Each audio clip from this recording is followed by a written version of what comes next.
Our text for today is found in the book of Matthew chapter 25, 14 to verse 30. So taas-taas siya, but parang nga di kitaas, ako lang gibutang sa pila ka verses diri sa verse 14 down to verse 18. Let's read these verses responsively. Mag-una ko, verse 14.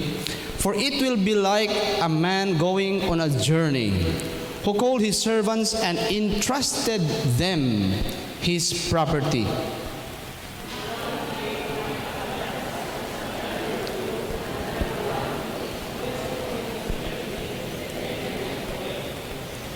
He who had received the 5 talents went out once and traded with them, and he made 5 talents more.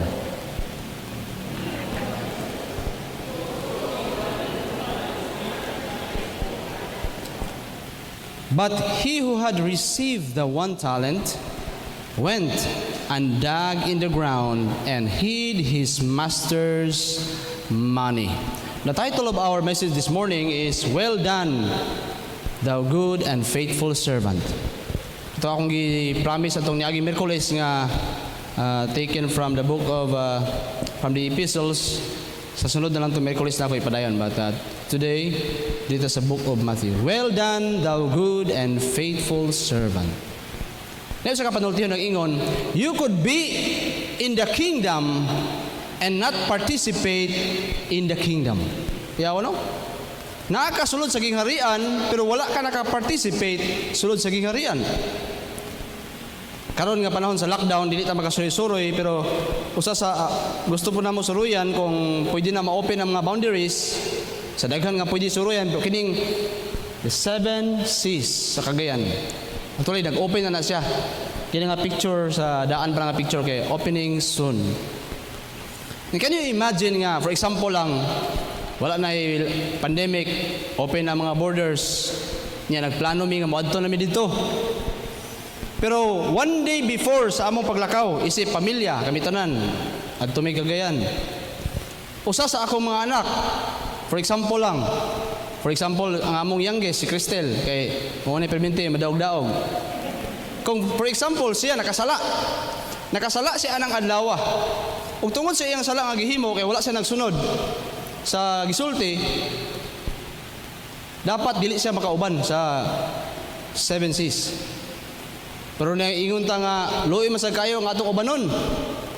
So atoa lang siyang ubanon, pero ang iyang buhaton dito, maglingkod lang siya dito sa daplin.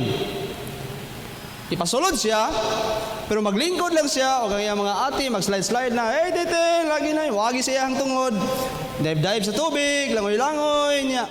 Sakay-sakay dito sa mga rides dito, niya, agi-agi lang siyang tungod, hello, musta na ka diha, galingkod-lingkod. Pero ting luoyan niya. Nakasulod tuod siya, pero you could be in the kingdom and not participate in the kingdom. Because the things that we do now in this life have a lasting impact into eternity.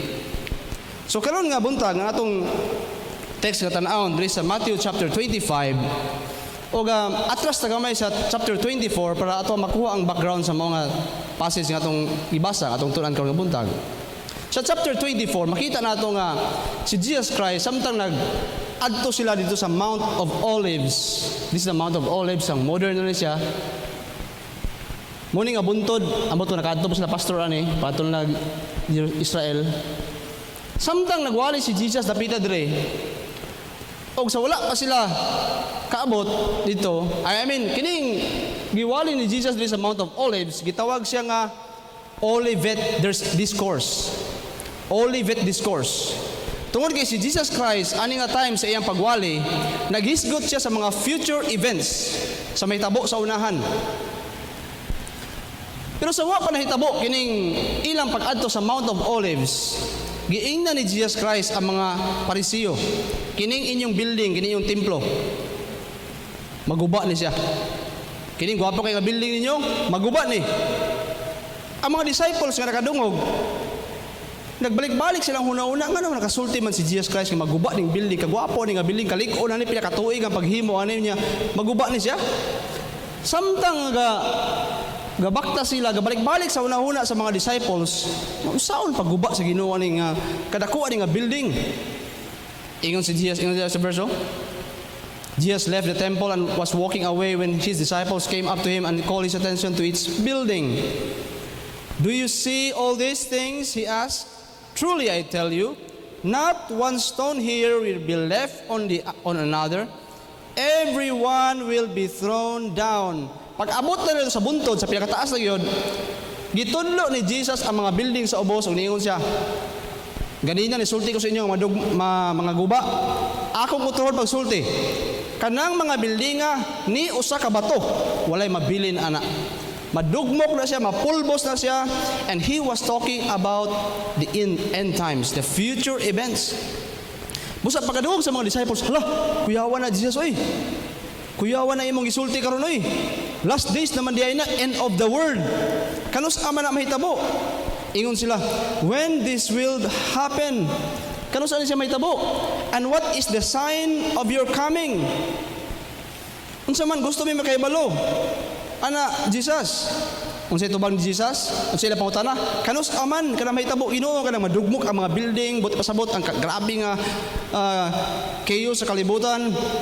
Ingon ni Jesus Christ, but about that day, tubag niya, or hour, no one knows. Even the angels in heaven nor the Son, but only the Father. So yun siya, gusto mo makabalo sa tubag, kano sa kumabalik? Kano sa human ang kalibutan? The answer is secret. Why? Nga naman nag-isulti ni Jesus Christ nga secret ang tubag? Because yun siya, because I want you to be ready at any time. Gusto na ako nga maanda mo sa bisan unsa nga adlaw sa inyong kinabuhi, bisan nga oras, I want you to be ready at any time. That is why it is unknown. Ang chapter 24, naghatag siya tulo din kay illustration, tulo kay example, para nga masabtan nato ning wata kabalo. Ang unang gihatag niya is the flood of Noah, the days of Noah. Enjoy kay mga tao, inom sila, minyo sila, grabe ilang kalipay, pero wa sila kabalo nga anang taknaa di ay maglunop na ang tibuok kalibutan. Huwag na nga matay silang tanan. Gisundan na po niya sa another illustration, diha sa chapter 24, the thief in the night. Nga ang kawatan, walay schedule. Nga mayngon siya nga karong gabi, mangawat ko, walay schedule sa iyang pagpangawat. Anytime, pwede siya moabot. Ang iya maganing pag-abot sa panahon nga wa gyud ta nagdahom. And then, naghatag siya sa last nga parable, nga nag-set up sa ato ang parable nga atong gitun-an karon, the parable of the wise and the unwise servant. Nga ang matinumanon nga sulugoon pagbalik siyang amo, nagtrabaho gid siya. So make sure nga pag-abot sa agalon, so ang gi-emphasize ni Jesus aning tulo ka story is, example is, be ready. Og iyon sa diha, who then is faithful and wise servant? So morning chapter 24, gitubag niya sa chapter 25 nga mao atong tun-an karon. Una, kinsa maning faithful servant? Gitubag niya sa una nga parable, the parable of the 10 virgins. Og niingon sa kining parable of the 10 virgins nga ang lima ready sila, they are ready, prepared and vigilant. Ang lima ka mga virgins nga kasulunon, wala sila'y mga dalang extra nga lana. Mao nga ang ilang suga, wala ni siga, napalong, o wala sila nakaapil sa wedding. The 5 virgins, prepared and vigilant. Then gihatag niya ang sunod nga parable nga mo nitong tun-an karon pagtubag sa who is then the wise, the faithful servant. Gihatag niya ang parable, the parable of the talents. Kung ang 5 virgins were prepared and vigilant, kining the parable of the talents kinahanglan og you need to persevere and you need to be diligent. You need perseverance. Kung sa pikas na kinahanglan og vigilance, ang next nga parable kinahanglan og diligence and perseverance. So ang Matthew chapter 25 nagsulti sa ato, does it matter if we are ready or not? Big deal ba yun na pastor nga kinahanglan ready gyud ta? Does it matter to be faithful or not? Let me give you 3 truths this morning. Dali lang kini nga walid. I know this is a familiar passage nga atong gitan-aw karon nga imuhang dapat itanom sa imong unahuna if you want to be ready, especially this year 2021. Pagsugod nato sa tuig, atong ipakita kanunay sa Ginoo nga ready ta, prepared. First, you need to know the requirement of Christ. Dapat natong hibaluan ang requirement sa Ginoo. Ingon siya, verse 14, for it will be like a man. Ang word nga it is referring to the kingdom in verse 1. So it will be like, the kingdom will be like a man going on a journey who called his servants and entrusted to them his, what's the next word? Property. So kini nga verse, kung imo na tagaan o gamay nga side bit, everything that you have, unsay naa sa imuha, is entrusted by God to you. It is entrusted to you. Your money, your house, pasensya, kaya dili mo gawas ang red letters. Your money, your house, your car, your skills, your abilities, your creativity, your strength, your job, your position of authority, everything that you have are entrusted to you. Now, ingon sa diri, na ako na yung sa kaadlaw, ang agalon, mulakaw siya, o ingon siya nga, sayang man kay mulakaw ko niya, wa ko'y himuon. So, iyang gipatawag ang iyang tulo ka mga servants, nga mga sinaligan, o una, gitagaan niya, to the one he gave 5 talents, to another 2, to another 1, to another 1, to each according to his ability, then he went away. So itagaan niya mga pinutos nga silver or gold tungod kay wala man gibutang diha. Hatag niya sa 5, ang isa 2, ang isa lang. Daya oy, wa man ay pinalabi, favoritism. But no, ang gisulti sa verse is according to his ability. So, different amounts of money gihatag sa sulugoon. But according, ang iyang gibasihan, according to his ability. God entrusts us according to our ability. Dili pwede nga, kung nakay 5 ka anak, niya manghakot mo sa inyong, for example, gini picture, gini kakawan man eh. Dili pwede nga ang ipaarsa nimo sa kamagulangan isa lang ka silupin nga gamay kayo niyang kamahuran dako bugat kay hinuon niya nga siya yung pinakagamay. Kung kinsay kusgan, ikaw tagaagbugat. Kung ikaw ang luya kay bata pa linghod pagbukog, ikaw ang tagaan. So you vary the amount of weight that you give from the strongest to the weakest. In other words, believers in the Lord, God knows how much He could entrust you. Dili pwede ka ipadato talan sa Ginoo. Kabalo ang Ginoo kung madato ni siya, wala ni. Mandaog-daog ni sa mga tao. So di ta tagaan. I know your capacity. Dili man pwede nga tagaan kag talent kay talent sa mo kay kabalo ang Ginoo kung punon ka sa talento. Hanginon kini. Lupigan pang Ilonggo ni sa Tikal. Kay Bisaya ra man ni siya, buriton. God knows how much He could entrust you, and you need to take good care of it. Now, what is a talent? So, may talent, Pastor, mo ba ning singing, dancing, gani? Na speaking, or tumbling, wrestling, mo ba na siya, Pastor? What is a talent? Well, a talent sa ilang panahon in the Bible, a talent in the Bible is a unit of measure weighing 75 pounds. So, mura siya putos, magipuno siya, weighing 75 pounds, and that is a talent. Sa atong text, wala gi-mention diya kung unsay sulod sa mao nga talent, silver ba or gold. Pero kung silver, ang value sa usa ka talent is 6,000 denarii. That is equivalent to 20 years of work. So maski 1 talent lang di ay, dili ka makaingon gamay ra. Kaya kung imo na siyang trabahuan, that is equivalent to 20 years of work. Kung gold to siya, kung naitabo ang gold to, mas dako. Kung gold to gipanghatag, ang 1 talent nga gold, 75 pounds, is Ang amount niya is 180,000 denarii, equivalent to 600 years of work. So dato lang yung ka makahimo na. Kinsa makaabot og edad ng 600.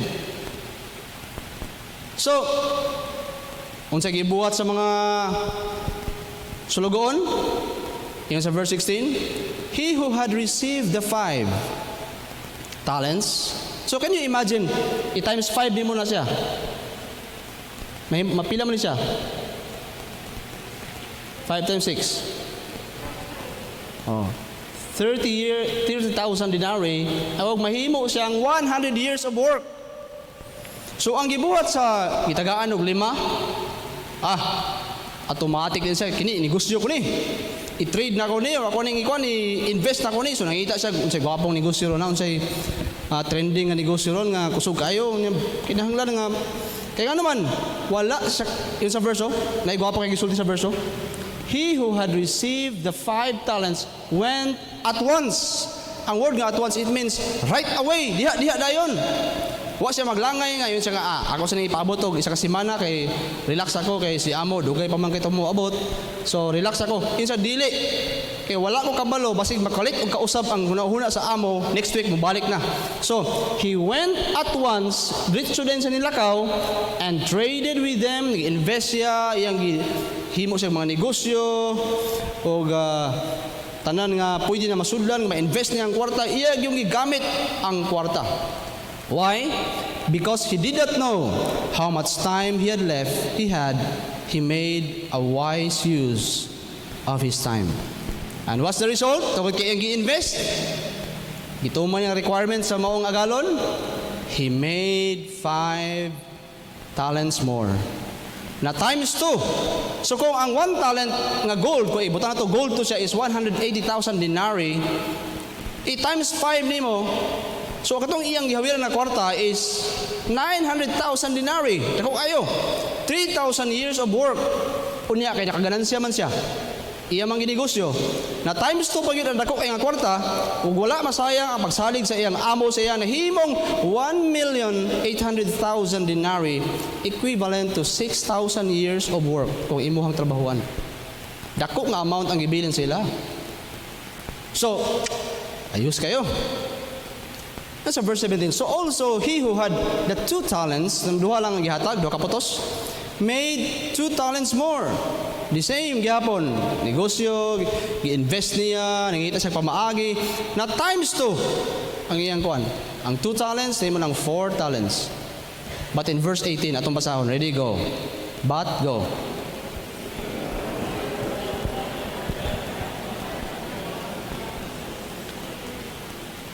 Paminaw niya nga kapoy magay trabahoon, kapoy magay magtrabaho nga mangita pa ka basig na sugama kag mga negosyante nga dili mao magka-partner kag ma-scam ka. So para safe sa ani, iyang nagkalot siya sa yuta sa lugar nga walay na lain nakabalo, sekreto nga lugar.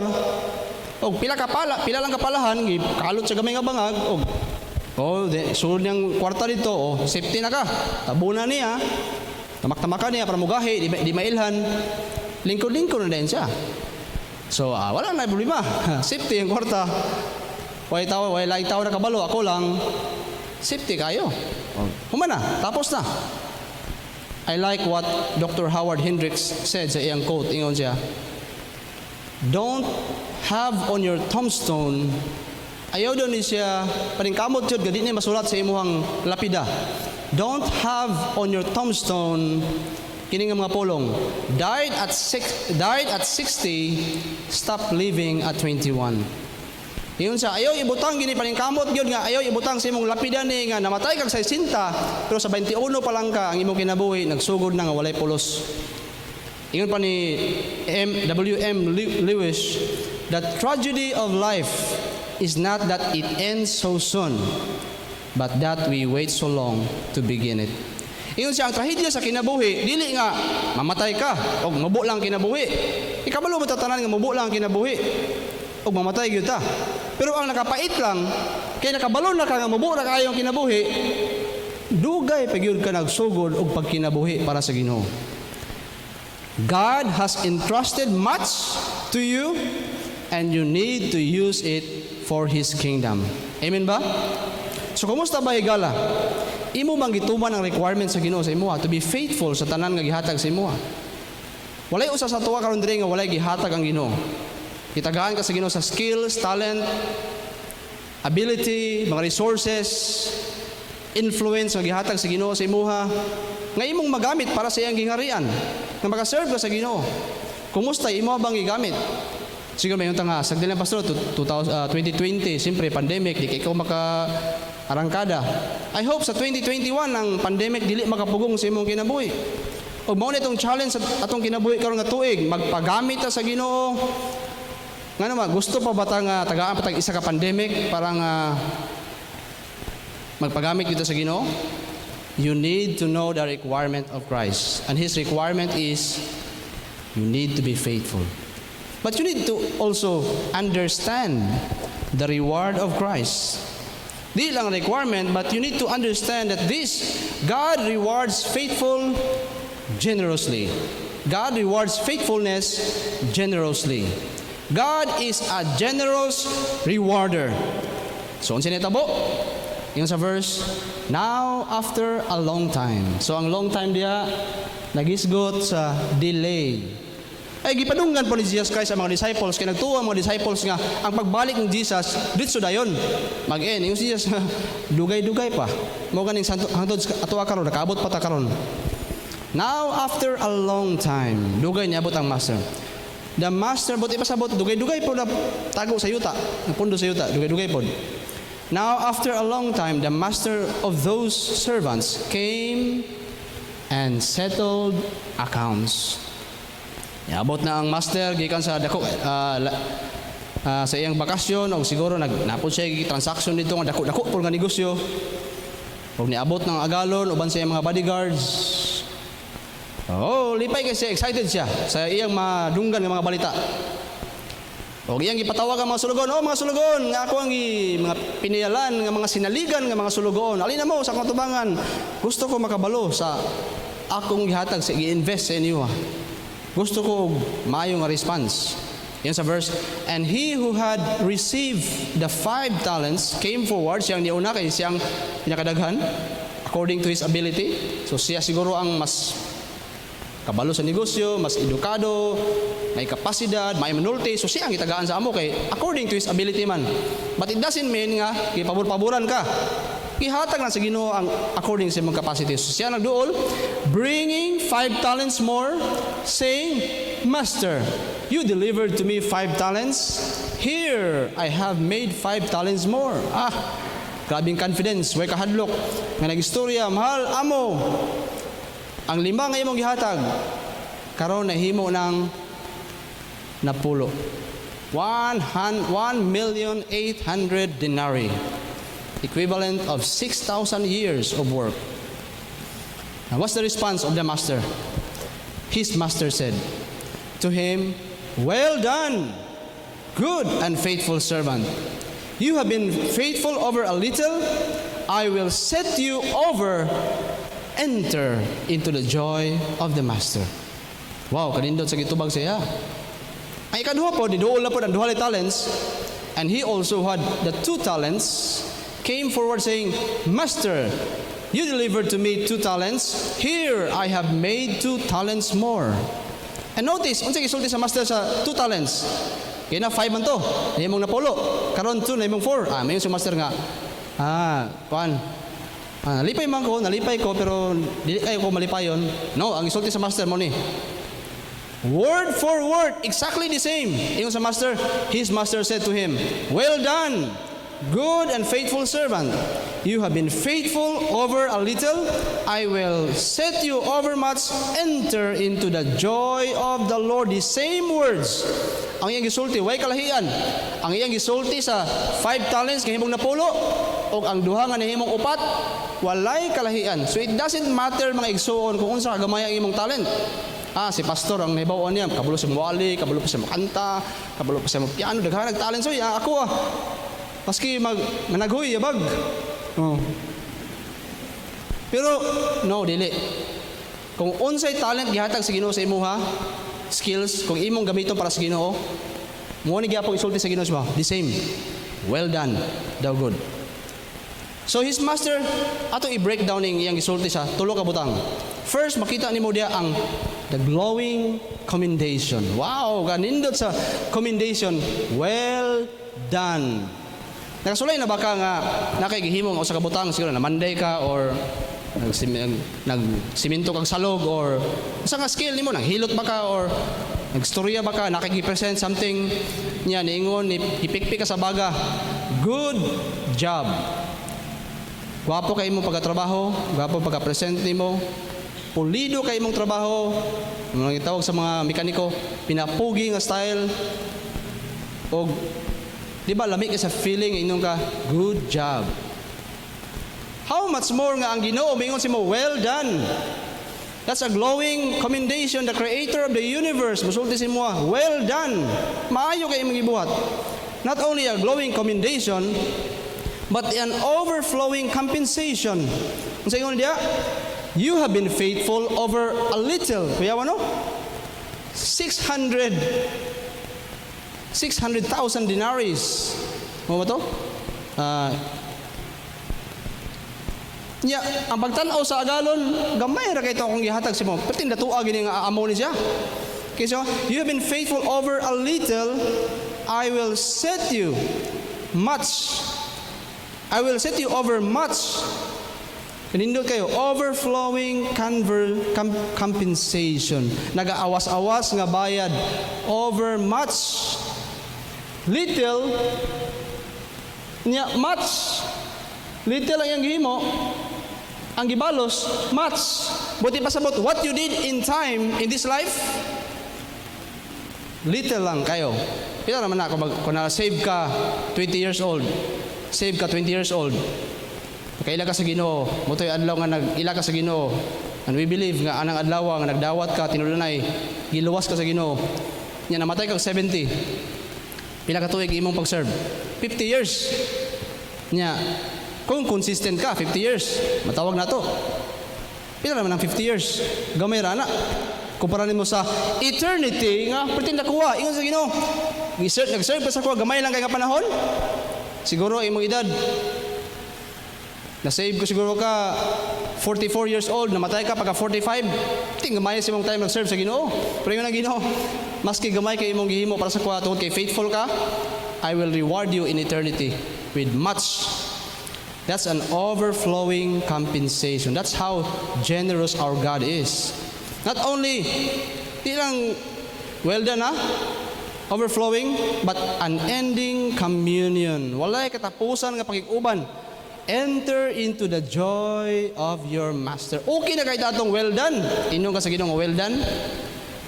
Nya inong pa ka sa Ginoo, I will reward you much. Tagaan ka sa daghang reward. Okay na kahit taman lang diya. Pero dili kompleto.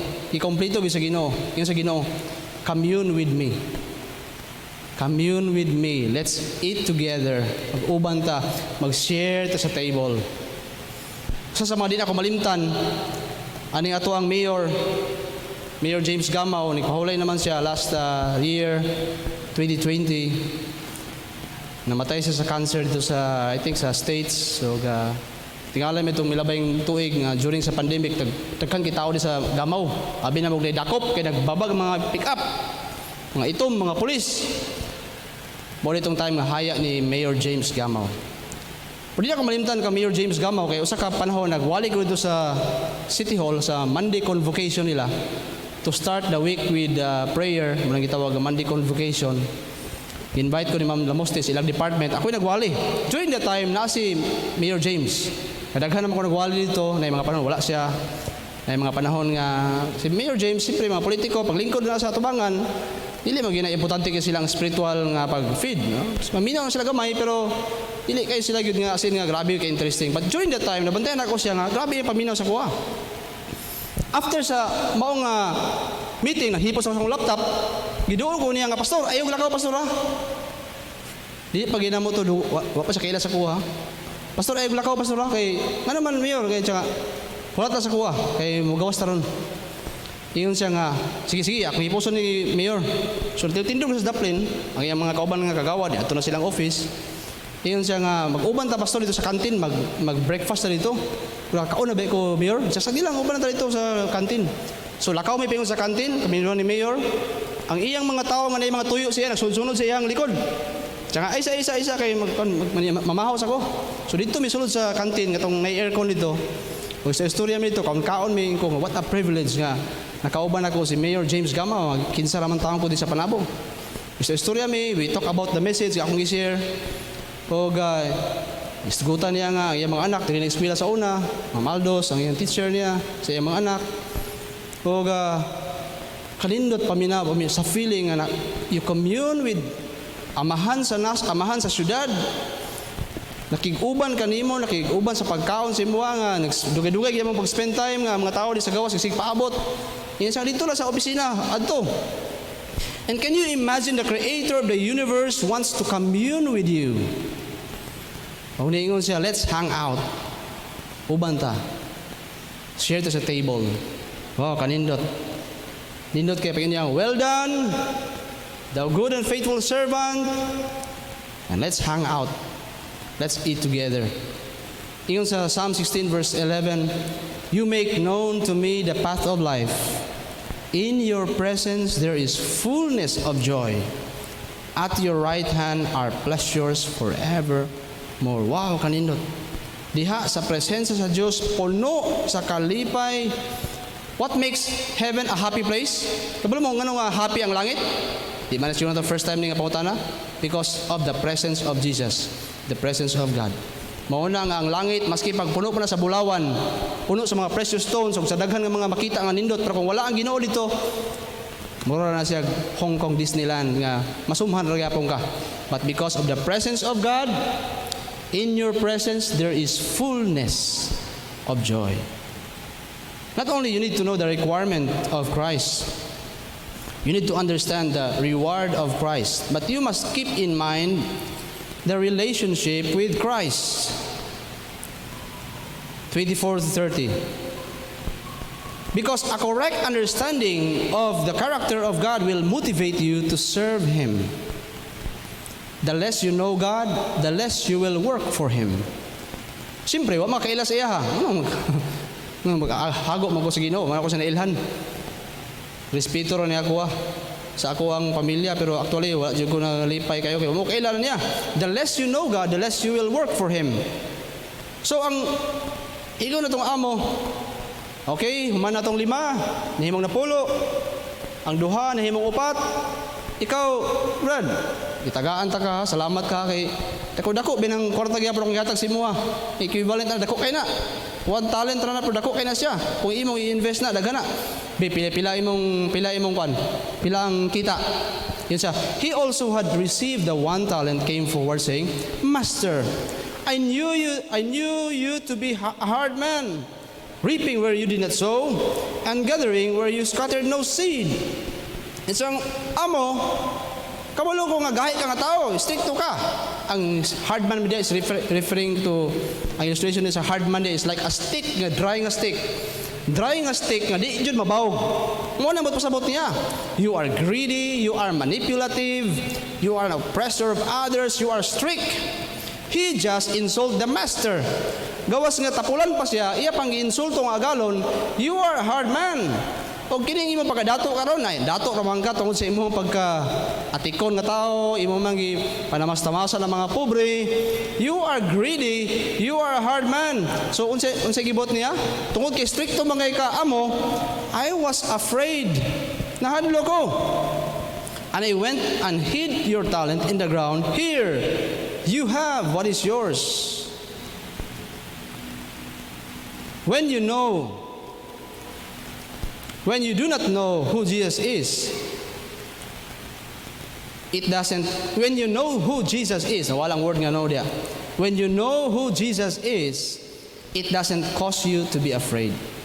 Kung nakailalang ka kang Kristo, o imo siyang nailan kung unsa ang karakter sa tong Ginoo, dili ka dapat mahadlok.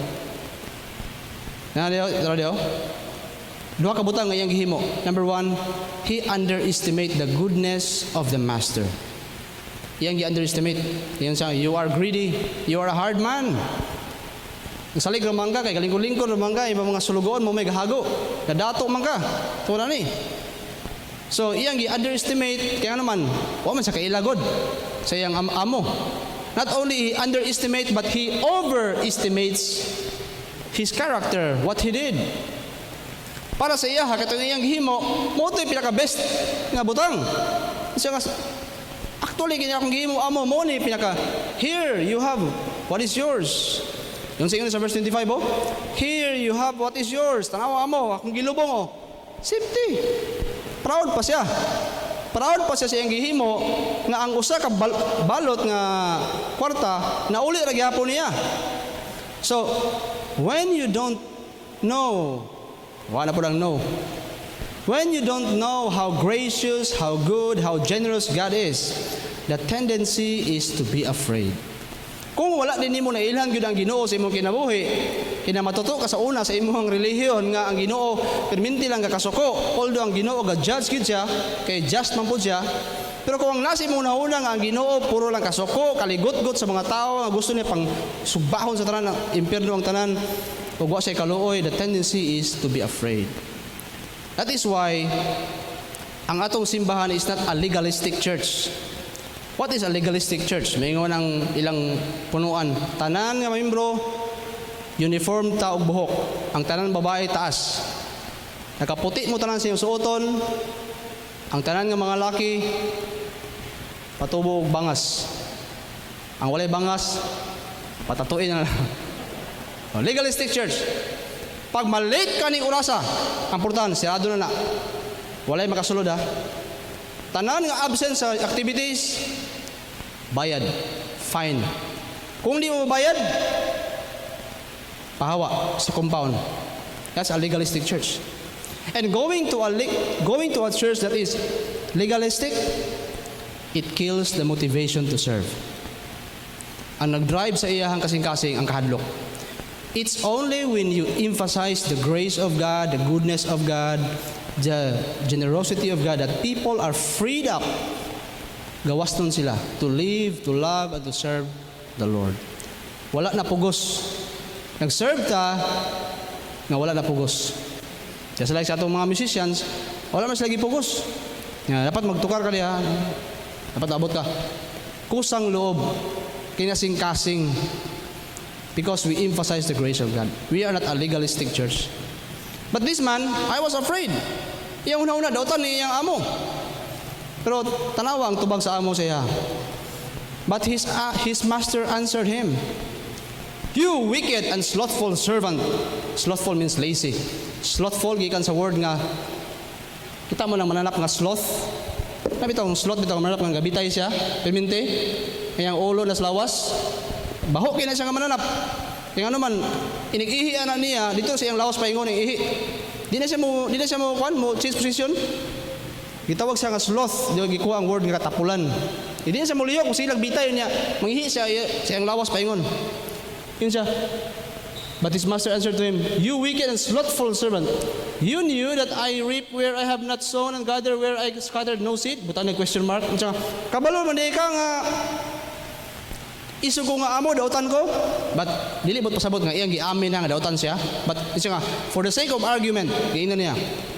For the sake of argument, ibutang nato nga tama ka. Nga ako, dautan ko nga amo. Stricto ko, manipulative ko, oppressor ko sa uban. Ibutang nato nga tama ka sa imong argumento. Giinan niyang sulugon. Pero sa gihapon, mali gihapon ka. Kay unta, ingon siya, "Then you ought to have invested my money with the bankers, and at my coming I should have received what was my own with interest." Maski pagkabalo ka, dautan ko nga amo, matapobre ko, gapandaog-daog ko, unta, imo po gihimo imong makaya nimo. I-invest nimo unta, at least naman ay gamay ang ganansya. So, unsay gihimo sa amo sa iya ha? Exactly the opposite. Gikuha, giabog siya sa security guard, ituwara siya, o ang iyahang bahin, nga usa ka buhok, nga wa man lang, nakalapok-lapok pa, gihatag sa katong lima nga nahimong napulo. Yun diyo, Ingon sa amo sa iyang kasuko, siguro ang iyang tono taas kay tingog diri ba? Taas kay tingog ani kung imong naka dito ani sa istorya. But of course this is only a parable. So take the talent from him and give it to him who has the 10 talents. For everyone who has will more be given, and he will have an abundance. But from the one who has not, even what he has will be taken away. And cast, sa tawag niya, kaya na kay faithful servant ito, worthless. Subo kayo. Worthless servant but still a servant. But worthless lang. Into the outer darkness. In that place there will be weeping and gnashing of teeth. Sa katong faithful servant, ang gihatag sa Ginoo, commendation. Iyang commend, gidayo niya. So, very good, well done. Aning tapulan nga sulugon, condemnation ang gihatag. Ang gihatag niya sa faithful servant, compensation, gibayran og dako kayo. Pero ang gibihimo niya sa dawatan nga servant, confiscation. I-confiscate, gikuha pa inon sa iya ang iyang bahin. Ang gihimo niya sa mga faithful servant, communion, nakikommune siya, nakikhangout siya. And this is the saddest part. Ang gihimo siya, excommunication. He excommunicate. Well, as I read this parable, dugay naman po na ako nagibasa, is this third servant saved or not? Pangutana, kini bang ikatulong nga sulugoon, naluwas siya dili? Well, sa una pa na akong basaan niyo, pila ka tuig na, automatic na gini siya nga, dili siya luwas. Kay gilabay man sa weeping and gnashing of teeth. Nga describes about sa hell. Niya gitawag pa the outer darkness. Niya sa mga next nga verses, naghisgot niya sa the sheep and the goats. So maybe this person is not saved. Gilabay sa impyerno. Pero ako lang gi-check before ko maghimo sa akong decision, nag-check lang ko sa mga experts sa mga words o sa historical background, cultural background, experts sa Grigo, kanang mga tao nga Grigo, mga anak ni Gregorio. Cultural, historical. I like what Dr. Worsby said on this verse. Yun siya, Matthew 30. Yun siya, some feel that this unprofitable servant was not a true believer. But it seems that he was a true servant. Even though he proves to be unprofitable. The outer darkness in Matthew 25 verse 30, need not refer to hell, even though this is often the case in the Gospels. The man was dealt with by the Lord. He lost his opportunity for service and gained no praise or reward. To me, that is outer darkness. Yun sa kikuhaan siyang opportunity, nahimo siyang walay labot, nahimo lang siyang audience sa layo. And siya, to me, that is outer darkness.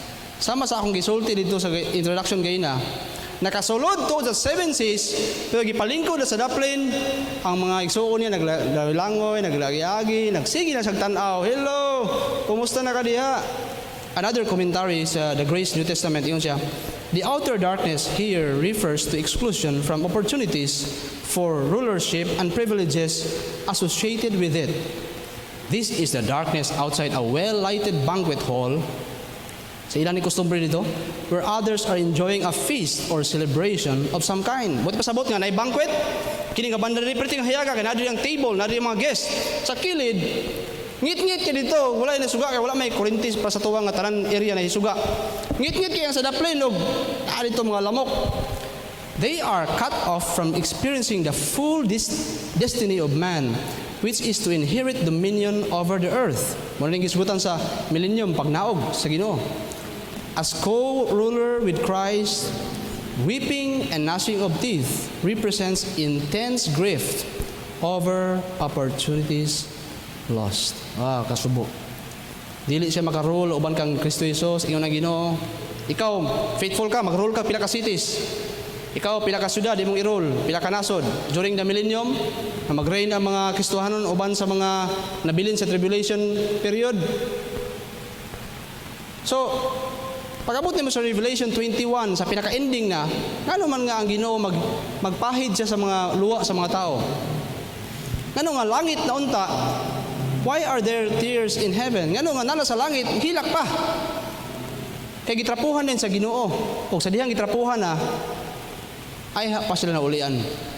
Maybe because one of the reasons, possible reason, because of lost opportunities. Matinuod, nahimo kang anak sa Ginoo, namo gi pilosopo sa uban nga, bahalag kusina ra, basta langit. Kuya, oy. Alagad sa Ginoo ba para na kay reward sa langit. Siya nga, bahalag kusina ra ko basta bahalag sa CR ako basta kay sa langit. Iyang gusto nga makasulod lang sa langit. But during this time, God will wipe away our tears. Tungod kay mula ang nilabay na ug bag-o ng mga butang. But the lesson is, if you waste your life, there will be real pain, real loss, and real regret. The three truths that you need to plant in your head if you want to be ready this year 2021. You need to know the requirement of Christ. The requirement is you need to be faithful. Sa gihatag niya sa imuha, gamay man na o dako nga talent, wala nag-matter diya. Faithful lang. Pastor, kinsay mas faithful pastor? Pastor nga iyang membro 150 lang, nya kini nga pastor 1,500. Kinsay faithful sila duha? Walay labaw sila. Kung gitawag sa Ginoo nga magpastor lang, kung gitawag ka sa Ginoo o ako gitawag ko sa Ginoo magpastor lang tulo ka pamilya, inihimo na kung the best ako para sa Ginoo, pag-abot sa langit inong ko sa Ginoo, well done.